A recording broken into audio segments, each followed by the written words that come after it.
Welcome guys to lecture 2 of your basic to advance crash course. आज मैं बात करने जा रहा हूँ मार्केट्स के बारे में। कुछ के बारे में तो आप लोग जानते ही होंगे, जैसे कि स्टॉक मार्केट, जैसे कि क्रिप्टो करेंसीज के बारे में आपने सुना ही होगा। ये बेसिक एक बिगिनर्स के लिए है, तो इसलिए मैं इसमें सारी चीज़ें बहुत ही सिंपल तरीके से बताऊँगा।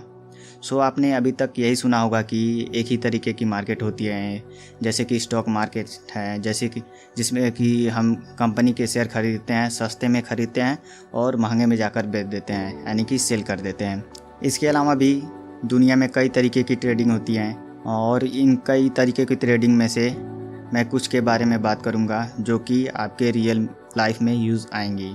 जैसे कि मैं आपको ये सब नहीं बताऊंगा कि आपको मैं टेक्नोमेट्री समझाने लग जाऊँ जो लाइफ में आगे कभी काम नहीं आएंगी। आप खूब बताओ, आपके लाइफ में साइन थीटा कोस थीटा काम आ रहा है? नहीं आ रहा है, इसके मतलब वो किसी भी काम की नहीं है।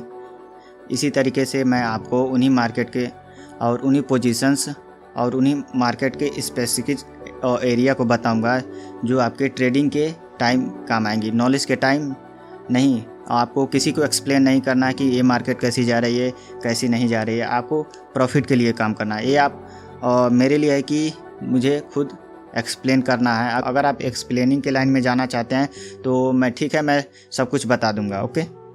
लेकिन अगर आप प्रॉफिट लाइन ट्रेडिंग के लाइन में जाना चाहते हैं तो सिर्फ वो सीखो जिससे प्रॉफिट निकले, वो नहीं प्रॉफिट के अलावा सब कुछ निकले।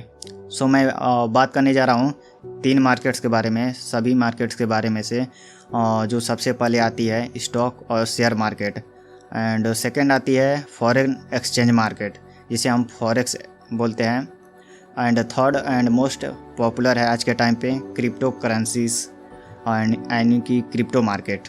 देखो, तीनों का अलग अलग कॉन्सेप्ट आता है। बेसिक अगर आप देखोगे तो तीनों के अंदर ऑप्शंस आते हैं, तीनों के अंदर फ्यूचर भी आते हैं, तीनों बॉन्ड्स एंड कमोडिटी भी आती है। मैं बात करूंगा एक सिंपल मार्केट्स के बारे में। मैं अभी ऑप्शंस के बारे में बात नहीं करूंगा।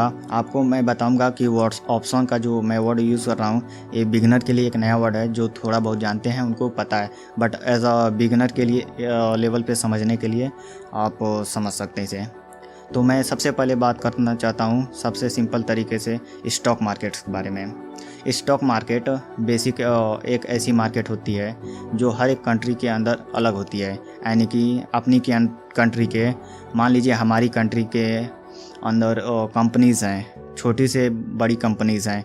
उन कंपनीज़ को जब एक्सचेंजन के पास लिस्टिंग होकर आते हैं तो उनके कंपनीज़ के एक हिस्से का भाव निकल के आता है। यानी कि जब ये कंपनी की पब्लिक में जाती है तो पब्लिक में जाने के लिए उनको जाने के लिए एक एक्सचेंजर के थ्रू जाना पड़ता है, और ये एक्सचेंजर को कहते हैं एक्सचेंजेस।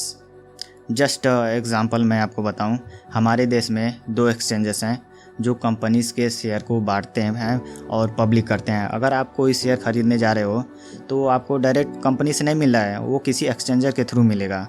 एंड एक्सचेंजेस और नेशनल स्टॉक एक्सचेंज जिसे हम लोग NSE कहते हैं, एंड बॉम्बे स्टॉक एक्सचेंज जिसे हम लोग BSE भी कहते हैं। इनके थ्रू सारी कंपनीज़ के शेयर और स्टॉक्स के शेयर लिया और दिया जाता है, और वो प्रोसेस कराया जाता है किसी ब्रोकर के थ्रू। एक ब्रोकर इनसे लेता है, फिर हमें देता है, फिर वो हमें से लेता है, इनको देता है, ऐसे चलते रहते हैं। ये सारा का सारा प्रोसेस जो स्टॉक मार्केट के रेगुलेट करता है, जिसे रेगुलेटरी बॉडी कहते हैं, जिसे हम लोग security exchange board of India कहते हैं, जिसे हम लोग सेबी कहते हैं। इन सब के बीच में अगर ट्रांजैक्शन के रिलेटेड कोई बैंक से रिलेटेड इशू होती है तो उसके लिए एक और रेगुलेटरी बॉडी होती है जिसे हम लोग रिजर्व बैंक ऑफ इंडिया कहते हैं, जिसे RBI कहते हैं, जो इनके साथ साथ बैंक को भी रेगुलेट करती है।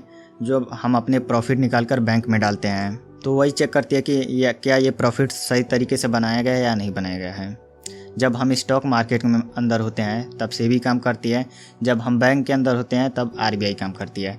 काम दोनों एक ही साथ करते हैं, बट फ़र्क यही है कि RBI एक सेंट्रल बॉडी है एंड सेबी एक नॉन स्टैट्यूटरी बॉडी है। उसके पास इतने राइट्स नहीं होते हैं कि बैंक के साथ कोई दखल अंदाजी करे। चलो, एक अलग कॉन्सेप्ट हो गया। This is our security markets. अभी मैं ट्रेडिंग मार्केट के बारे में बात कर रहा हूँ, तो मैं वापस आ जाता हूँ स्टॉक मार्केट्स के अंदर। बेसिकली इसके अंदर क्या होता है कि आपको कंपनी का एक हिस्सा दिया जाता है जिसका एक प्राइस होता है, जिसे हम स्टॉक प्राइस कहते हैं, यानी कि एक शेयर का भाव। वो एक शेयर का भाव आपको नज़र आता है कि जस्ट लाइक देखोगे कि अडानी का भाव आज के डेट में 3700 रुपये का है, यानी कि एक शेयर आपको 3700 रुपये का मिलेगा। उसके हिसाब से आप जितने शेयर खरीदने चाहो खरीद सकते हो। आप 100% शेयर नहीं खरीद सकते हैं, यानी कि आप पूरी कंपनी नहीं खरीद सकते। एक लिमिट होती है कि एक इस कंपनी की आप एक लिमिट होती है कि इतना शेयर खरीद सकते हैं, उससे ऊपर आप नहीं खरीद सकते हैं। इन्वेस्टमेंट आप जितने चाहो उतने कर सकते हैं, बट नंबर ऑफ़ शेयर्स एक तरह से फिक्स होते हैं कि कंपनी के पास कितने रहेंगे, बीएसई के पास एंड एनएसई के पास कितने रहेंगे, एंड एक ब्रोकर के पास कितने रहेंगे, और इन सब के चार्जेस होते हैं कितना कितना किसके पास रहेगा, और कमाने के बाद उड़ाने के बाद कितना किसके पास चार्जेस जाएंगे। ये बेसिकली ट्रांजैक्शन कॉस्ट के अंदर आते हैं, जिसे हम टैक्सेस बोलते हैं। मैं आगे बताऊंगा कि किसके अंदर कितना टैक्स लगता है, कौन से मार्केट के अंदर कितना टैक्स लगता है, कौन से मार्केट के अंदर नहीं लगता है। इनकम टैक्स सब पे लगता है, उसका कोई छूट नहीं है, बट इन्वेस्टमेंट के ऊपर टैक्स नहीं लगता है। उसके मैं बाद में बताऊँगा नॉन टैक्स मार्केट कौन सी होती है जिनमें इनकम टैक्स भी नहीं लगता है। ओके गाइस, तो जब कंपनीज़ के हिस्से को ख़रीदने के लिए मार्केट में उतारा जाता है, उसको हम बोलते हैं आईपीओ। यानी कि जब एक कंपनी स्टार्टिंग में अपने लिस्टिंग करानी जाती है इन एक्सचेंजेस के पास, यानी कि बीएसई एंड एनएसई के पास, तो बेसिकली वो अपना एक ऑफ़र रखती है जिसे हम आईपीओ बोलते हैं। वो आईपीओ कंपनी खुद सेलेक्ट कर सकती है अपने प्राइस, कंपनी के वैल्यूएशन के हिसाब से उन्हें छूट मिलती है कि अपने प्राइस को सेलेक्ट करने के लिए। उसके बाद से वहाँ पर बीडिंग होती है, किस तरीके से आप उसका प्राइस रखते हो आगे जाकर पब्लिक के लिए प्रॉफिटेबल हो या लॉस हो, तो उसको रखा जाता है। लोग उसमें इन्वेस्ट करते हैं, बहुतों के पैसे डूबते हैं, बहुतों के पैसे बनते हैं। चलो ठीक है, वो अलग चीज़ होगी, उसको मैं बाद में बताऊंगा। चलो वो एक तो अलग चीज़ हो गई। मैं आपको बता देता हूँ कि लिस्टिंग कैसे होती है। मान लीजिए एक कंपनी है, एक कंपनी के 100 हिस्से किए जाते हैं। एक हिस्से का भाव करंटली 200 रुपये है, और आपको सिर्फ इसके अंदर की 20% तक का हिस्सा खरीद सकते हैं, इससे ज़्यादा नहीं खरीद सकते, क्योंकि बाकी के जो शेयर होल्डर होते हैं वो फिक्स होते हैं कंपनी के। जब आप किसी कंपनी में इन्वेस्ट करते हो, इट्स मीन्स कंपनी के अंदर फंडिंग आई है, आप ऐसे समझ लीजिए। एक कंपनी का शेयर प्राइस है 100 रुपये का, यानी कि एक हिस्सा 100 रुपये का है, और उसके अंदर आज की वैल्यू 10,000 की है। कंपनी का कैपिटल है, उसमें आपने 10,000 रुपये की और इन्वेस्टमेंट कर दी, और वो कंपनी 10,000 से 20,000 की हो गई। अब उसकी वैल्यूएशन बढ़ गई। अब कंपनी ने अपने आप को ग्रो करने की कोशिश करेगी, प्रोडक्शन बढ़ाएगी, अपना सेल्स बढ़ाएगी, प्रॉफिट जब कंपनी ने कमाया तो उसमें पता चला कि कंपनी का प्रॉफिट 2 गुना बढ़ा है पिछले साल से। इट्स मीन्स उसका शेयर प्राइस भी 2 गुना हो गया। तो आपने जो 10,000 रुपये लगाए हैं वो बेसिकली 10 से 20,000 हो गए हैं, क्योंकि 100 रुपये के जो प्राइस थे वो 200 रुपये हो गए हैं। इस तरीके से स्टॉक मार्केट वर्क करती है। इसको हम लोग बोलते हैं लॉन्ग करना, किसी भी चीज़ को लॉन्ग करना, यानी कि आप मार्केट में किसी भी स्टॉक के प्राइस को बढ़ने पे पैसा बना सकते हैं। इसी का अपोजिट होता है मार्केट को शॉर्ट करना, यानी कि सेलिंग करना। आप मार्केट के प्राइस के नीचे गिरने पर भी पैसे बना सकते हैं। ऐसा नहीं है कि मार्केट का प्राइस 200 से 100 हो जाएगा तो आपका लॉस है, नहीं। अगर आप शॉर्ट पोजीशन तैयार रखते हैं तो 200 से 100 में उतना ही कमा सकते हैं जितना कि आपने 100 से 200 तक मार्केट गया उतना आप कमा सकते हैं। सेम टू सेम है। इसको हम लोग शॉर्ट करना बोलते हैं, किसी भी चीज़ को शॉर्ट करना। स्टॉक मार्केट के अंदर बहुत सारे टर्म्स एंड कंडीशन होते हैं, आपको पता होना चाहिए। जस्ट लाइक सबसे पहले मैं आपको बता ही दिया है आईपीओ, ये बहुत इंपॉर्टेंट होता है किसी भी कंपनी को लॉन्च करने के लिए। दूसरा, इसके अंदर ब्रोकर सबसे ज़्यादा इम्पोर्टेंट रोल निभाते हैं, यानी कि स्टॉक मार्केट में कुछ भी खरीदने के लिए हमें ब्रोकर की नीड पड़ती है, जिन्हें हम स्टॉक ब्रोकर करते हैं। एग्जाम्पल के लिए मैं आपको दिखा देता हूँ, जस्ट लाइक धन, एंजल वन, जीरोधा, कोटक ने बहुत सारे हैं। ये बहुत सारे हैं कि जो कि आपको एनएसई बीएसई से स्टॉक वगैरह लेके एक्सचेंजेस के थ्रू आपको देते हैं। इन सब के लिए टैक्सेस लगे रहते हैं कि आप जब भी कोई शेयर खरीदने जाते हो तो उसमें कितना टैक्स लगता है, आप उसको बेचने जाते हो कितना टैक्स लगता है, उसको प्रॉफिट निकलता है उस पर कितना टैक्स निकलता है, ये सब आप देख सकते हो। कुछ फिक्स होते हैं, कुछ ब्रोकर अपनी साइड से सेलेक्ट करता है, जिसे हम लोग ब्रोकरेज बोलते हैं। ब्रोकरेज कमीशन दोनों सेम चीज़ होती हैं। तो कुछ चीज़ें ब्रोकर अपनी साइड से सिलेक्ट करता है जिसे हम लोग ब्रोकरेज बोलते हैं। बाकी के सारा हिस्सा पीछे के रेगुलेटरी बॉडी, गवर्नमेंट बॉडी होती है, सेबी वगैरह, आरबीआई वगैरह, इन सब का फिक्स रहता है। जस्ट लाइक फिक्स सेबी के चार्जेस फिक्स होते हैं। ब्रोकर कोई सा भी हो लेकिन सेबी के चार्जेस फिक्स होते हैं। ब्रोकर चाहे कोई सा भी हो, STT security transaction charges fix रहते हैं। बस ब्रोकर अपने हिसाब से ब्रोकरेज कर सकता है, चाहे वो फ्री देगा या फिक्स कर सकता है। बाकी सब कुछ पीछे से सेम रहता है। स्टॉक मार्केट के अंदर ये सबसे पॉपुलर मार्केट होती है जिसे हम लोग ऑप्शन मार्केट बोलते हैं। ऑप्शन मार्केट क्या होती है बेसिकली, और ये एक इंडेक्स का पार्ट होता है। इट मीन्स मैं कह सकता हूँ कि ज़्यादातर ऑप्शन मार्केट होती हैं वो इंडेक्स के लिए यूज़ होती हैं। वैसे तो आप किसी स्टॉक्स के भी ऑप्शंस देख सकते, यानी कि प्रीमियम, एक स्टॉक या इंडेक्स का प्रीमियम होता है। जैसे कि मान के चलो कि आप फ़ोन ख़रीदने जाते हो और एक फ़ोन का प्राइस, या मान लीजिए फ़ोन छोड़िए, आप गाड़ी खरीदने जाते हो। जब अभी लॉन्च होने वाली है, अभी लॉन्च हुई नहीं है, एक लॉन्च होने वाली होती है गाड़ी, और उस गाड़ी का प्राइस है 20 लाख। अब आपने 20 लाख ने तो नहीं दिए, आपने बोला कि मैं 20 लाख की बजाय आपको 2 लाख देता हूँ प्रीमियम के तौर पे। आप इसको 2 लाख रुपए रखिए प्रीमियम के तौर पे। अगर गाड़ी का प्राइस लॉन्च होने के बाद 18 लाख हो जाता है तो इट मीन्स मुझे सिर्फ आपको 16 लाख देने होंगे। ऑब्वियसली बात है, अगर गाड़ी का प्राइस 22 लाख हो जाता है तो मुझे आपको 20 लाख रुपए देने हैं। लेकिन इसके अंदर एक कंडीशन होती है।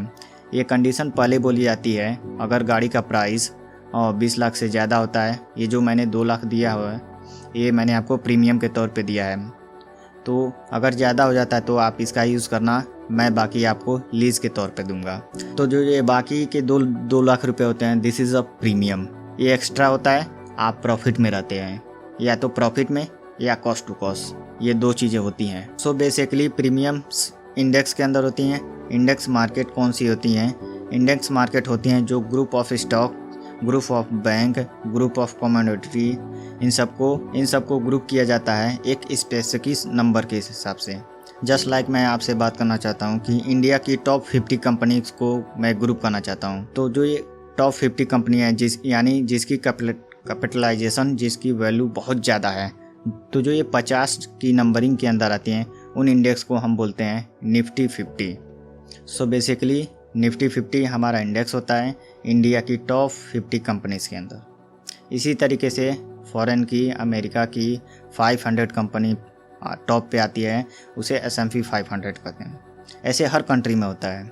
ओके, अब मैं बात करता हूँ कि इसी तरीके से बैंक्स के जो होते हैं, मान लीजिए जो हमारे पास बैंक्स हैं, जितने भी हमारे बैंक्स होते हैं और टॉप के होते हैं, जो टॉप के जो बैंक होते हैं 30 बैंक, 20 बैंक और 50 बैंक, मैं एक्चुअल नंबरिंग नहीं जानता हूँ, लेकिन आप ये समझ लीजिए कि 30 या 50 के बीच के अंदर होता है, जो उनके इकट्ठे इंडेक्स को हम लोग बैंक निफ्टी बोलते हैं। तो इनके अंदर प्रीमियम्स चलते हैं, जैसे कि जो भी प्राइस होता है कि उसका प्राइस 100, 200, 300, इसके अंदर डिफरेंस रहता है। जैसे कि 50,000 आज निफ्टी बैंक का है, बैंक निफ्टी का प्राइस है 50,100, 50,200, इस तरीके से इनका स्ट्राइक प्राइस सेलेक्ट होता है।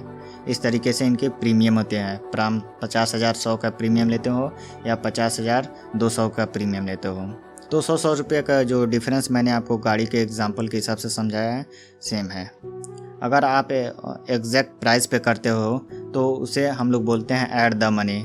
अगर आप कोई स्ट्राइक प्राइस चूज़ करते हो जो अभी चल रहा है करंट में, तो उसे हम बोलते हैं ऐड द मनी, मनी पर ATM। अगर कोई प्राइस आ चुका है मतलब जा चुका है, उस स्ट्राइक प्राइस को बोलते हैं हम लोग इन द मनी। अगर वो बाहर चला जाता है, मान लीजिए प्राइस वहाँ से चला गया, आउट ऑफ हो गया, उसे हम लोग आउट ऑफ मनी कहते हैं। सब कुछ वैसे सेम होता है। ये इसलिए इम्पोर्टेंट होता है कि आपको किसी भी ऑप्शन के स्ट्राइक प्राइस को सेलेक्ट करने में हेल्प मिलती है, प्रीमियम सेलेक्ट करने में हेल्प मिलती है। देखो, जितना मार्केट के पास होगा उतना मैनिपुलेटेड होने का डर रहेगा, उतना आपको डीके का खतरा होगा। अब ये डीके क्या होता है, मैं एक्सप्लेन करने के लिए ये सब बताया है कि अगर आप जितना स्ट्राइक प्राइस के पास जाते हो उतना ज़्यादा डीके लगता है। डीके ऑप्शन के अंदर लगते हैं बेसिकली बेसिकली डी के क्या होते हैं कि जैसे जैसे प्रीमियम की एक्सपायरी आएगी, ये परमानेंट नहीं होते हैं, इनकी एक्सपायरी होती है, इनकी टाइम होता है। किसी की 1 वीक होती है, किसी की 2 वीक होती है, किसी के 1 महीना, 6 महीना, साल भर, जैसा भी हो और वैसा आपको शो कर देगा। ओके, जस्ट लाइक आप देख सकते हो वहाँ पर। ये डीके क्या होता है बेसिकली, मतलब ख़त्म होना, सड़ना, लेकिन यहाँ कोई सड़ती नहीं है, यहाँ बस ख़त्म हो सकती है। तो जैसे जैसे इन ऑप्शंस के टाइम ख़त्म होते रहते हैं वैसे वैसे इनकी वैल्यूज़ भी कम होती रहती है। इसे हम लोग टाइम डीके या थीटा डीके बोलते हैं। ओके, ये सब बेसिकली ग्रीक के अंदर आते हैं, ऑप्शन ग्रीक के अंदर आते हैं। देखो ये इम्पोर्टेंट तो हैं बट लेकिन इतने ज़्यादा इम्पोर्टेंट नहीं है कि इनके बेसिस पे आप अपना पोजीशंस लगाओ। ये तो आप बस एक आइडिया होनी चाहिए कि अगर आप कोई ट्रेड लेने जा रहे हो, क्या वो एक्सपायरी के पास तो नहीं है, क्या वो एक्सपायरी के मिडल में तो नहीं है। क्योंकि डीके लगना तब स्टार्ट होता है कि जब मार्केट में जो ऑप्शंस होता है 50% एक्सपायरी के पीछे होता है एंड 50% एक्सपायरी के बीच में होता है। मान लीजिए आप हफ्ते के सेंटर में चलते हो, वहाँ से डीके लगना बहुत ज़्यादा स्टार्ट होता है और जैसे जैसे एक्सपायरी आने लगती है बहुत तेज़ी से उसकी वैल्यू कम होती है। जैसे मान लीजिए कोई ऑप्शन है, उसकी वैल्यू है 200 रुपये, तो वो 20 जैसे वो 200 से 100 हो जाएगा, 100 से और उसे ज़ीरो होने में बहुत टाइम नहीं लगा, वो बहुत तेज़ी से ज़ीरो हो जाएगा। तो ये सारी की चीज़ें आपके आती हैं ऑप्शन ग्रीक्स के अंदर। बहुत सारे होते हैं, गामा होता है, डेल्टा होता है, थीटा होता है, ओके, वेगा होता है। ये इतने इम्पोर्टेंट नहीं होते हैं, बस आपको थोड़ा बहुत आइडिया होनी चाहिए कि इनसे मुझे क्या फ़र्क पड़ता है। तो जैसे कि मैंने आपको बताया कि इससे क्या फ़र्क पड़ने वाला है। ओके, तो डिसाइड करना है कि आपको एंट्री किस टाइम पर लेनी है, एक्सपायरी के पास लेनी है या एक्सपायरी से पहले लेनी है। ये तो आप जब खुद प्रैक्टिस नहीं करोगे तो आपको पता नहीं चलेगा। ओके, आप अभी आपको प्रैक्टिस नहीं करनी है, आपको ये पता करना है क्या क्या होता है, क्या क्या नहीं होती है। आई होप आपको ये स्टॉक मार्केट का बेसिक लेवल समझ में आया होगा। देखो मैंने बेसिक का वर्ड की यूज़ किया हूँ, मैं सारी की सारी चीज़ें नहीं बताऊँगा, एक एक्सप्लेशन आपको बता रहा हूँ, ये आपको पता होना चाहिए। These are a basic thing जो कि ट्रेड लेने से आपको पता होना चाहिए, ट्रेडिंग लेने के बाद की भी कुछ चीज़ें पता होना चाहिए। सो गाइस, नेक्स्ट मैं आपको बात करने जा रहा हूँ फॉरेक्स मार्केट की। फॉरेक्स मार्केट यानी फॉरेन एक्सचेंज मार्केट, ये दुनिया की सबसे बड़ी मार्केट होती है जिसके अंदर पर डे 6 से 10 ट्रिलियन डॉलर की वॉल्यूम होती है। तो आप समझ सकते हो कि कितने सारे ट्रेडर्स और इसके अंदर ट्रेडिंग करते हैं। बेसिकली ये इतनी बड़ी इसलिए है, इसके कुछ फैक्टर होते हैं। इसमें कोई एक कंट्री का इन्वेस्टमेंट नहीं होती है, ये ग्लोबल मार्केट होती है। ओके, ग्लोबल मीन्स इसके अंदर बेसिकली जितने भी दुनिया के कंट्री हैं उन सब के बड़े बड़े लोग इसमें इन्वेस्टमेंट करते हैं। बड़े बड़े यानी लोग की कमर्शियल बैंक, इंस्टीट्यूशनल और साथ में आप कह सकते हो कि बहुत बड़े बड़े सारे हेज फंड एंड प्लेटफॉर्म इसमें इन्वेस्टमेंट करते हैं। तो ये सारी की सारी जो चीज़ें होती हैं फॉरेक्स के अंदर जिनसे बड़े बड़े मूव्स जनरेट होते हैं, सिर्फ इसी की वजह से होते हैं कि इनके अंदर वॉल्यूम बहुत ज़्यादा होता है और इनका कारण यही सब है। देखो इतना सारा वॉल्यूम किसी स्टॉक मार्केट के अंदर नहीं होता है क्योंकि वहाँ पर बिलियंस ऑफ डॉलर का वॉल्यूम में कभी कभी हो सकता है। इंडियन मार्केट में हर दिन नहीं हो सकता है, कभी कभी होता है। लेकिन अगर मैं बात करता हूँ कि फॉरेक्स की ट्रिलियंस ऑफ डॉलर की डेली इन्वेस्टमेंट होती है, यानी आप कह सकते हैं कि thousands of trillions of dollar की पर ईयर इन्वेस्टमेंट होती है, यानी कि बहुत बड़ी मार्केट है। नॉर्मली देखा जाए तो फॉरेक्स मार्केट के बहुत सारे एडवांटेज हैं, फ्यूचर्स हैं और कुछ डिसएडवांटेज भी हैं। देखो डिसएडवांटेज से ज़्यादा इसके एडवांटेज बहुत ज़्यादा हैं। देखो मैं आपको बताता हूँ। एक तो ये सभी जितने भी मार्केट होती हैं सबसे लो ट्रांजैक्शन कॉस्ट होती है, अलग से कोई चार्जेस नहीं होते हैं। बेसिकली जो फॉरेक्स के अंदर होते हैं चार्जेस, और सिर्फ उसका एक फॉरेक्स रेट होता है जो कंट्री वाइज होते हैं। जैसे मैं यूएसडी से आईएनआर में कन्वर्ट करता हूँ एंड आईएनआर से यूएसडी में कन्वर्ट करता हूँ, इस तरीके से करेंसी के बीच में लेन देन होती है, उनके बीच में एक छोटा सा रेट होता है जिसे हम लोग फॉरेक्स रेट बोलते हैं, जिसे एफएक्स रेट कहा जाता है। बेसिकली वो लगता है। एंड सेकंड ट्रांजैक्शन कॉस्ट वो लगती है कि वो भी एक कमीशन के हिसाब से लगती है जो कि एक ब्रोकर लेता है। मैं भी कह सकता हूँ कि वो भी एक कमीशन के बेस पे एक ब्रोकर लेता है कि जब हम लोग ट्रेड करते हैं। उसके अलावा उसमें अंदर कोई भी कॉस्ट नहीं होती है, आउट ऑफ फ्री होता है, कोई भी अलग से मेंटेनेंस नहीं फीस देना पड़ता है। बहुत ही ये सस्ता पड़ता है और बहुत ही ना के बराबर इसमें कॉस्ट लगता है। यानी कि अगर प्रॉफिट बनता है तो कम्प्लीटली हमारा होता है, उसमें कोई हिस्सेदारी कोई लेने वाला नहीं है। दूसरी सबसे बड़ी चीज़ आने वाली है कि फॉरेक्स मार्केट की ये ग्लोबल मार्केट होती है। और जैसे कि मैं आपको बता दिया हूँ कि इसके अंदर दुनिया के सारे बड़े बड़े लोग इन्वेस्टमेंट करते हैं, चाहे वो कैसा भी हो, बैंक्स हो, सेंट्रल बैंक हो।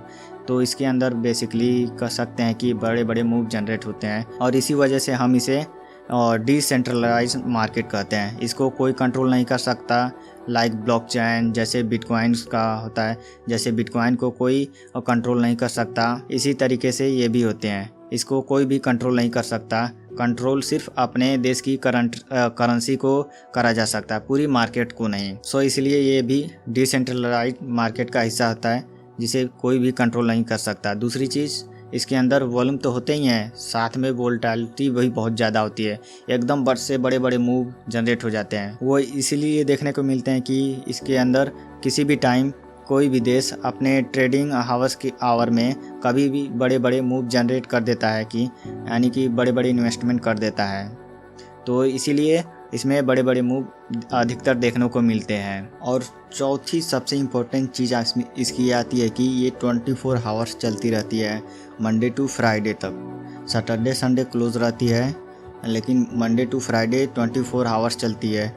ये 24 हावर्स इसलिए चलती है कि इसके अंदर बेसिकली आप कह सकते हो कि 6-6 घंटे के सेशंस होते हैं और ये 6 घंटे के सेशंस अलग अलग जगह पर बनाए जाते हैं। जस्ट लाइक स्टार्ट होते हैं सिडनी से, टोक्यो, फिर लंदन, देन न्यूयॉर्क। ये 4 सेशन के अंदर मार्केट घूमती है। जैसे एक सेशन ख़त्म होता है, ये ओवरलैप होता है कि ये ख़त्म होने से पहले ही शुरू हो जाता है। जैसे कि ये सेशन है सिडनी का, टोक्यो शुरू होने से पहले टोक्यो का सेशन शुरू हो जाता है, देन ये सिडनी ख़त्म हो जाता है। एंड उसके बाद दोबारा से ये जो हमारे पास टोक्यो है ये ख़त्म होने वाला होता है, यहाँ पर दोबारा से ये लंदन और टोक्यो के बीच में ओवरलैपिंग हो चलती है, उसी के बीच में अच्छे खासे मूव जनरेट होते हैं। और जैसे ही आपका टोक्यो ख़त्म होने वाला था, लंदन शुरू होने वाला था, देन लंदन शुरू होने वाला आता है, देन लास्ट में न्यूयॉर्क आ जाता है। तो इस तरीके से ओवरलैपिंग चली रहती है। और ओवरलैपिंग के टाइम पर बड़े बड़े मूव CPI डेटा जो कि बहुत ही इम्पोर्टेंट होता है जो रिलीज़ होता है। सो ये फॉरेक्स मार्केट है। बाकी इसके अंदर ऑप्शंस नहीं होते हैं, इसके अंदर basic futures, spot and free margin होता है। यानी कि आप लिवरेज बेस्ड ट्रेडिंग कर सकते हैं, यानी कि आप अपने अमाउंट से ज़्यादा इन्वेस्टमेंट कर सकते हैं। जब आपकी ट्रेड प्रॉफिट में हो रहती है तो आप लिवरेज कम कर सकते हैं। अगर आपको लगता है कि आपका ट्रेड लॉस में जा रहा है तो आप लिवरेज कम कर सकते हैं, यानी कि आप अपनी अमाउंट के 10 गुना, 20 गुना, 100 गुना, 200 गुने से ज़्यादा तक अपने अमाउंट को इन्वेस्टमेंट कर सकते हैं। बेसिकली ये ऑप्शन स्टॉक मार्केट के अंदर भी होता है, बट इतना ज़्यादा लिवरेज नहीं देते हैं जितना ये आपको फॉरेक्स मार्केट ब्रोकर दे सकते हैं। बेसिकली इनको चलाने वाले फॉरेक्स ब्रोकर होते हैं, just like Exness, XM, just FXCM, just like Saxo bank, बहुत होते हैं। सो तो इन सब के थ्रू आप कर सकते हैं। फॉरेक्स में सबसे ज़्यादा इम्पोर्टेंट इंस्ट्रूमेंट होता है कि कमोडिटी, जिसे हम लोग गोल्ड बोलते हैं। गोल्ड को हम लोग ऐसे ही नहीं बोलते हैं, उनको हम लोग एक पेयर के साथ लिखते हैं, जैसे गोल्ड USDT। गोल्ड का फॉरेक्स के अंदर नाम होता है XAUUSDT। इसी तरह के हम लोग सिल्वर के बोलते हैं XAGUSD। ये बेसिकली इनके नाम दिए गए हैं ताकि फॉरेक्स के पेयर को बनाया जा सके। फॉरेक्स कभी एक सिंगल नहीं होता है, जैसे कि हमारा निफ्टी है, बैंक निफ्टी है, ये सब सिंगल्स हैं, बट फॉरेक्स कभी भी सिंगल नहीं होते हैं। यहाँ पर आपको एक करेंसी के अंदर दूसरी करेंसी के डेरिवेटिव दिए जाते हैं, जस्ट लाइक USD/JPY अमेरिका का डॉलर एंड जापान का येन। इसी तरीके से USD INR इंडिया का रुपीज़, अमेरिका का डॉलर। इस तरीके से पेयर होते हैं। ऐसे कई सारे पेयर होते हैं, अनगिनत जितने भी कंट्री होते हैं। डिपेंड करता है कि किसके अंदर कितना वॉल्यूम है, उसके अंदर उतना मूव आता है। तो आप मेजर पेयर की तरफ जाओ, जैसे euro USD, USD JPY, euro AUD और AUD USD, GBP USD, euro JPY, ये सारे के सारे मेजर्स पेयर में आते हैं। And then gold, silver and crude oil, ये सारे आपको मेजर पेयर में आते हैं। ज़्यादातर ट्रेडिंग इन्हीं सब में होती है, बाकी सारा सब माइनर पेयर होते हैं जिनमें वॉल्यूम बहुत ही कम होता है। जस्ट लाइक यूएसडी आईएनआर, इसके अंदर वॉल्यूम बहुत कम होता है। आप एक बार मार्केट में ओपन करके देखोगे तो आपको पता चल जाएगा, बहुत ही कम वॉल्यूम रहता है। तो डिसएडवांटेज के लिए इसके अंदर एक ही मेजर डिसएडवांटेज है कि ये डिसेंट्रलाइज मार्केट है। इसे जैसे कि मैंने बताया कि इसे कोई रेगुलेट नहीं कर सकता, इसे कोई कंट्रोल नहीं कर सकता। तो इसके अंदर स्कैम्स और फ्रॉड होने के चांसेस बहुत ज़्यादा होते हैं। लोग इसके चक्कर में बहुत ज़्यादा स्कैम करते हैं, तो आपको इनसे बच के रहना है। इसके लिए आपको बस एक अच्छा ब्रोकर चूज़ करना है, जो कि मैं खुद ही यूज़ करता हूँ।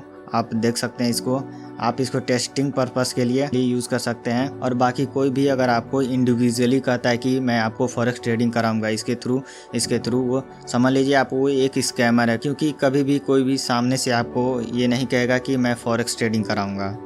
आपको वो पहले से फॉरेक्स के अच्छी तरीके से नॉलेज देगा, देन वो आपको ऑप्शन की तरीके से सारे पत्ते की तरह सारी बिखेर कर जो नॉलेज होगी वो रख देगा। जो सारी कमियां रहेंगी, एडवांटेज रहेंगी, डिसएडवांटेज रहेंगे, सारे रख देगा। जैसे कि जस्ट लाइक मैं आपको बता रहा हूँ। आपको तीनों मार्केट बताने के बाद ये आपके ऊपर डिपेंड करता है कि आपको कौन सी मार्केट सबसे बेस्ट लगती है, कि स्टॉक, फॉरेक्स, और इसी तरीके से मैं आप बात करने वाला हूँ क्रिप्टो मार्केट के बारे में। गाइस, क्रिप्टो की मार्केट बेसिकली क्रिप्टो के करेंसी के ऊपर डिपेंड रहती है कि यहाँ पर भी फॉरेक्स की तरफ पेयर होते हैं, जैसे बिटकॉइन यूएसडी, इथेरियम यूएसडी। इसी तरीके से बहुत सारे कॉइन्स होते हैं जहाँ पर ट्रेडिंग की जाती है। सेम टू सेम फॉरेक्स की तरह होता है। यहाँ पर भी हम लोग किसी कॉइन के ऊपर इन्वेस्टमेंट कर सकते हैं। ये जो कॉइन्स होते हैं बेसिकली ब्लॉकचेन पे चलते हैं, इनका एक अलग नेटवर्क होता है।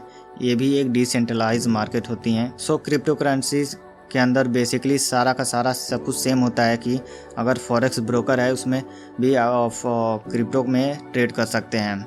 आज के टाइम में तो क्रिप्टो के अंदर भी ऑप्शन आ चुके हैं, वो तो एक रिस्की है, वहाँ पर आपको जाने की कोई ज़रूरत नहीं है। आप स्पॉट में भी अच्छी तरीके से इसमें अच्छा खासा पैसा बना सकते हैं अगर आपको अच्छा खासा नॉलेज आ जाती है। आपको इन्हेंस आपको एक प्रैक्टिस के ज़रिए आ जाती है। सो क्रिप्टो करेंसी के अंदर ज़्यादा कुछ नहीं है, बस आप यही समझिए वहाँ पर भी स्पॉट, फ्यूचर और इस free margin, leverage same to same वही इंटरफेयर होता है जो फॉरेक्स के अंदर होता है। बस ये होता है कि अगर आप क्रिप्टो करेंसी को एक के साथ दूसरे में ट्रांसफ़र करते हैं तो कोई ब्लॉकचेन के थ्रू ट्रांसफ़र करना रहता है। उसके लिए एक अलग ब्लॉकचेन का एड्रेस दिया जाता है कि कम से कम जो 16 से 28 डिजिट का होता है वो आपको कॉपी पेस्ट करके डालना होता है। अगर वो थोड़ा सा गलत हो जाए तो आपके फंड्स गायब भी हो सकते हैं। उसके लिए एक अलग फ़ीस लगती है जिसे हम लोग गैस फीस बोलते हैं। ये सब बहुत अलग चीज़ हैं, ये सब आपको कभी यूज़ नहीं होने वाली हैं। बेसिकली आप ट्रेडिंग के पर्पस से, बस आप ट्रेडिंग पर्पस के लिए, हाँ ये क्रिप्टो करेंसी की मार्केट है। यहाँ पर डिजिटल कॉइन होते हैं just like bitcoin, Ethereum, light coin, dose coin, Solana, ये सब होते हैं। इनके सब नेटवर्क होते हैं, जैसे कि इथेरियम का TRC20, ट्रोन का TRC20, यूएसडी का USD20, ऐसे ही कहते हैं, जैसे हम थीथरस बोलते हैं। बेसिकली इसमें सबसे महंगा बिटकॉइन का नेटवर्क होता है और जो सबसे सस्ता होता है ट्रॉन का नेटवर्क होता है। ऐसे ही बहुत सारे हैं, आने वाले समय में बहुत सारे आ जाएंगे, जैसे कि सोलाना, पोलकाडॉट, बहुत सारे हैं, OKX। सो अभी आपको इन सब के बारे में जानने की ज़रूरत नहीं है, बस आप बेसिक समझो कि ये होती क्या है, इसके अंदर बेसिकली हम लोग ट्रेड कैसे कर सकते हैं। हमने बता दिया कि सेम टू सेम ये फॉरेक्स मार्केट की जैसी है, वैसे ही ट्रेड किया जाता है, इसमें कोई डिफरेंस नहीं है। सो गाइस, ये थी तीनों की तीनों मार्केट जो कि मैंने आपको ट्रेडिंग के लिए यूज़ होंगी। इसके अलावा और कुछ करने की ज़रूरत नहीं होगी। देखो, जिस तरीके से आप मेरी स्ट्रेटजी सीखने के लिए आए हो, मैं भी इंडियन मार्केट के अंदर सिंगल एक पेयर लेके चलता हूँ, फॉरेक्स मार्केट के अंदर एक भी सिंगल पेयर लेके चलता हूँ, एंड क्रिप्टो मार्केट के अंदर एक सिंगल पेयर लेकर चलता हूँ। एंड तीनों मार्केट के अंदर मेरे पास 3 पेयर हैं और मेरे को ज़रूरी नहीं है कि मैं तीनों मार्केट में करूँ, मैं किसी एक मार्केट में करूँगा तभी मेरा आराम से चला जाएगा, मेरा कोई दिक्कत नहीं है। मैं चाहता हूँ कि आप एक पर फोकस करो, सबको छोड़कर एक पर फोकस करो। मिथ्स और टिप्स के बीच में बिल्कुल ना जाना। जैसे कि आपको कोई कॉइन के बारे में बता दे तो आप उस पर इन्वेस्टमेंट कर दो, मे भी बाद में डाउन चला जाए, कुछ भी हो सकता है। तो आप मिथ्स एंड टिप्स के बेस पर मत जाना, अपने खुद रिसर्च करना और अपने से इन्वेस्टमेंट करना। ओके, आपको एक रिसर्चर बनना है, मार्केट के स्ट्रक्चर को समझ के एंड उसके बाद एक ट्रेड लगाना है। आपको सट्टे वाला नहीं बनना है कि आपको एक चीज़ पता लग गई मैं उसके पीछे चला जाऊं। Calculative and predictive analyst and researcher बनना है। इसीलिए मैं आपको ये सारी की सारी चीज़ें बता रहा हूँ, ये चीज़ आपको बनना है। इसीलिए मैं आपको ये सारी की चीज़ बता रहा हूँ। जब भी आप फ्यूचर में कोई भी कन्फ्यूज़न हो तो आपको किसी से भी सॉल्यूशन मांगने की ज़रूरत ना हो। जस्ट लाइक मुझे कोई प्रॉब्लम आती है, मुझे किसी से पूछने की ज़रूरत नहीं होती है, मैं अपने आप को सॉल्व कर लेता हूँ। अपने अंदर कॉन्फिडेंस लाओ कि अगर आप लॉसेस होते हैं तो आप अभी बंद करो। अभी आपको ओवरव्यू तक, उसके एंड तक कोई भी ट्रेड नहीं लेनी है, कुछ भी नहीं करना है। आपको बस मार्केट को समझनी है और अच्छे से A to Z नॉलेज लेनी है और उसके बाद से आप डेमो करना, देन आपको तैयार हो जाओगे। उसके बाद से आप लाइव ट्रेडिंग कर सकते हैं, उससे पहले आपको कुछ नहीं करना है। ओके, तो गाइस ये थी आज की तीनों मार्केट जो मैंने आपको बताया है। प्लीज़ इन तीनों मार्केट को आपको गौर से देख लेना। सिर्फ ऊपर के पॉइंट्स मैंने आपको बताए हैं, इनको आप गौर से देखना। बाकी जो डीप की चीज़ें हैं बाकी तब मैं बताऊंगा जब मैं आपको अपने ब्रोकर में बताऊंगा। वो तब आएगा पॉइंट जब मैं अपने किसी चार्ट पैटर्न पे ले जाऊंगा एंड वहाँ पे किसी टूल के बारे में बताऊंगा। गाइस आई होप आपको आज का ये कोर्स वीडियो पसंद आया होगा। मैंने बहुत मेहनत की है और इस वीडियो में आपको समझाने के लिए जो मैं समझा सकता था मैंने वो सारा का सारा सब कुछ समझा दिया है। प्लीज़ गाइस इसमें मेरी बहुत मेहनत लगी है एंड इसको अच्छे से आप लोग समझिएगा। ओके, आपको ये सारा का सारा कॉन्सेप्ट समझ में आया होगा। सो मिलते हैं नेक्स्ट वीडियो में।